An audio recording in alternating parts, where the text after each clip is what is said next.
في مرحلة كده من مراحل السلام النفسي اسمها معرفش، مش عاوز أعرف، وهي بتكون في حالك قوي، ولا عاوز حد يعرف عنك حاجة ولا عاوز انت تعرف عن حد حاجة. قاعد كده مع نفسك كافي خيرك شر، ولا فارق معاك مين عمل مين ما عملش، مين راح ومين جه، مين اشتغل ومين ما اشتغلش، شاغل نفسك بحالك وبس. هتعمل في نفسك البدع، بس والله ما هتعرف توصل ل1% من القبول المجاني اللي بيكون قلبه نظيف وحلو من جواه.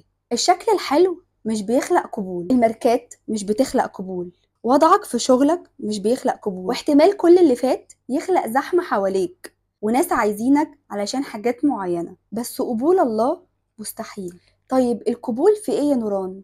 القبول بيجي لما تكون في حالك، لما تكون بتحب الخير لغيرك. القبول بيجي لما تحب نسختك الأصلية وتعيش بيها. بجد غلبان قوي اللي بيحاول يشتري قبول الناس، هيضيع كل حياته. سيب قلبك وروحك على طبيعتهم، صدقني هتكسب.